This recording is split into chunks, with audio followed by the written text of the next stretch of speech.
Yo, it's your boy VIP. We are down in London repping for Silk TV at the Wise Buddy Studios. We're about to go inside and interview Kid Ink. Come and check it out.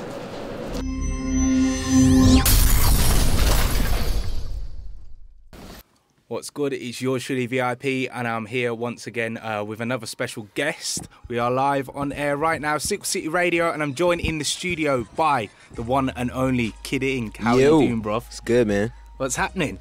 Chilling out here, man. Out here just promoting and hitting the streets again. I feel like I was just out in Europe. You know, we had the tour, but got to come back out here and promote the album. There's a lot of new stuff happening since then, man. Okay, so what are your feelings on the UK vibe? The vibe is chill, man. I think the UK vibe for me is the closest to home when I go overseas, because, you know, it's the same type of, you know, it's food, you know, around, it's, you know, English, you know. I don't have to worry about everyone understanding what I'm saying when I'm in the streets. I feel like I can just go outside and mob around until, you know, a bunch of fans attack me.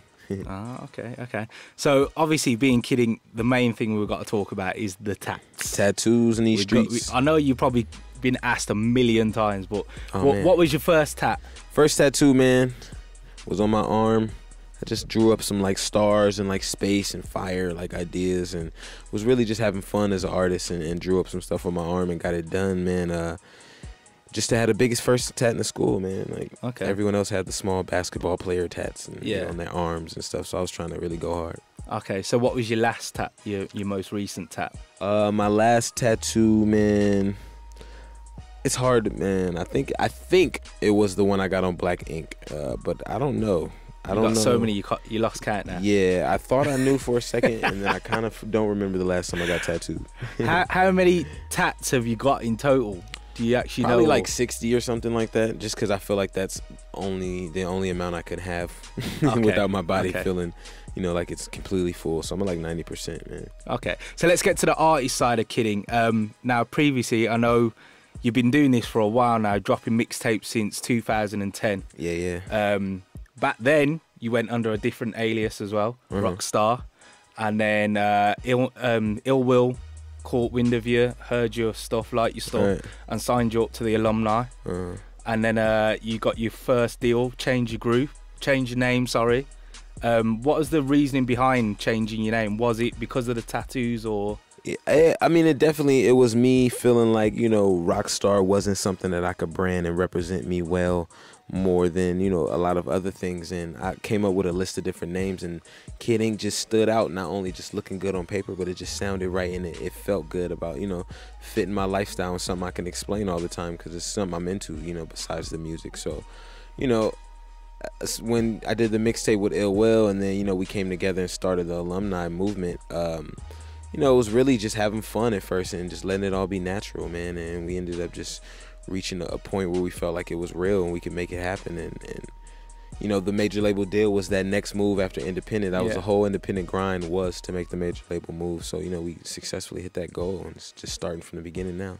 And so you signed in early 2013, wasn't it, as well? Yes. And then worked on your EP later in 2013, and then the album dropped early this year, like last month actually, January. I don't remember dates myself, so but let's quickly talk about the first single that was taken off the album, which actually dropped late 2013. Massive track, Mustard production. Yeah, man. And it's called Show Me, and Chris Brown on the feature. What was that like how did that actually come around? It was, you know, me just reaching out through direct messaging and just, you know what I'm saying. So them Twitter DMs do work? Oh, they work, man. They work. People hit me through DM all the time, and, you know, sometimes you miss it, but when you're, you know, having that moment where you're sitting back like bored and you go, oh, I forgot I had direct messages. Let's see who hit me today. And you'll look and you'll be like, wow, I didn't even think that this person was trying to contact me. Yeah. No. So, you know, I feel like people have done it to me, and, you know, why not even see if it reaches out, because it's the fan, you know, it's not like I'm a fan, you know, so they'll see it and they'll be like, yo, I get it, you know, we'll hit them back and see what just the deal is. And, you know, I just hit him on some, you know, I got a couple records finishing up the album, you want to see if you want to listen to anything, and he was like, yeah, book a studio session. And, you know, I made that happen, and we got in and did about 3 records. Okay. So I know he actually had a lot of input on the video as well. Yeah, man. He actually directed the video. he wrote up the treatment, emailed it to me, then called me, and we revised some stuff. I gave some ideas. He sent me another treatment, and then met up at the video, man, and he directed the whole video, man, front to bottom, you know, just by himself. So that's crazy. Yeah. The other day, I looked on Twitter, and I saw you put out a tweet, "Show Me Remix." Yeah. Okay, and then I saw someone interesting hit you back. Oh yeah, who? It was Trey Songz. Yeah, man, I thought that was pretty cool. Yeah, I had to retweet that.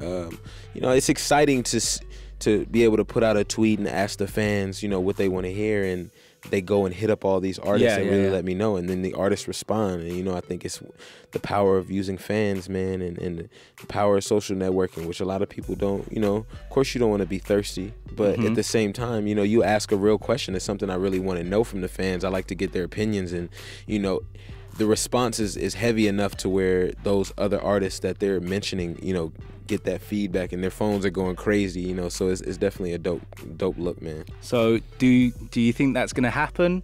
I know he hopped on the Paranoid remix for Ty Dolla on the Mustard beat as well. So is that something that could probably happen? I'm not against it at all, man. I think, you know, that was, you know, like last the day before yesterday, I think, or 2 days ago. So, you know, we'll see how it goes. I haven't got a Trey Songz verse in my email yet, but you know, we'll see. It's coming though. Hopefully, we'll see how it crossed. goes, man. Hopefully, I think he definitely seemed excited about it too, man. So hopefully, you know what I'm saying, something dope comes through. Okay.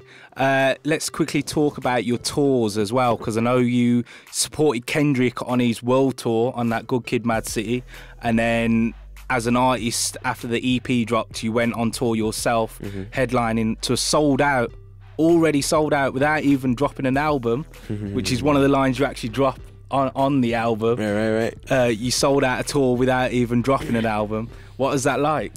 It's crazy, man. It's insane to, you know, of course you hear the numbers and you go, okay, this is sold out. It's, you know, we're in Paris 2 nights and it's sold out, and then you got 8 nights in Germany sold out, and then you got London. So it's crazy to hear the numbers, but it means more when you actually hit the stage and you see all those people and you're like, wow, everyone from the front to back in here is rocking with me, aside from, you know, having a show with a lot of people to where, you know, I'm opening for Kendrick and it's a lot of people there and it might be a little bit more, but everyone's not necessarily rocking with me where I'm, you know, showing and proving. It's a different sound to where when I have my own sold out shows like that, it's definitely crazy to see all those people going ham just to, you know, my records, and it's no opening act and it's no, you know what I'm saying, body but me on the bill, you know, so it's pretty dope. So now you've done that tour and you've dropped the album, are you going to be doing another tour in 2014? Oh, man. Yeah, I think that's definitely the goal. I feel like I have to hit Europe every year, man, and knock out these tours, especially when I get just new projects out and new music, because I know that these are the, you know, people that are really supporting me heavy too, and I have to hit that ground, man, and make sure I'm out here as long as, even though, you know, I'm leaving home and being gone for 30, 40 days out in another country and, you know, being foreign to everything, it's still, you know, bigger, and I know I got to do these shows out here, man, have fun with these fans. They're fun shows too. Shows, yeah. Man. Okay. So future-wise now, you've worked with a whole host of artists, probably the hottest artists in the game, A$AP Ferg, French Montana, who else? 2 Chainz, Tyga, Meek Mill, Chris Brown, obviously. Yeah. In the future, who would you most like to collab with? Who would be that dream collab? I want to get in the studio with the Hall of Famers, man, like Swiss Beats and Timberland, and you know, I just had my session with Pharrell. I just want to get those records done, and hopefully, you know, Kid Ink on a Neptune's beat. Man, I want to, you know, take it to the next level. I want to do the things, you know, that you know, Jay-Z's doing. You know, I think that's the, you know what I'm saying, you look up to those top musicians, and I always want to keep it about my music and reach every basis and work with everyone, man. Okay. Okay, so quickly, we've got to wrap this up because I know you're a busy man, you got things to do. But where can the fans get at you online? What are all the website links? Check Twitter me out, links? man. Twitter, Kid_Ink, Facebook, Official Kid Ink, and KidInkMusic.com is all like the shows and, you know, when releases and everything like that. Okay. And just before we get out of here, I'm going to ask you to play your favourite track off the album as well. Yeah. Man, my favorite track off the album right now might have to be The Movement, man. It's a pretty high energetic record, man. And, you know, it's right in the beginning. And I felt like it was one of those records I needed to put in the beginning and just get people's attention real fast, man. So. Okay. Been a pleasure listening. Yes. Sorry talking to you. All right, man. And until next time, we'll catch up soon. Definitely, cool. man. Pleasure.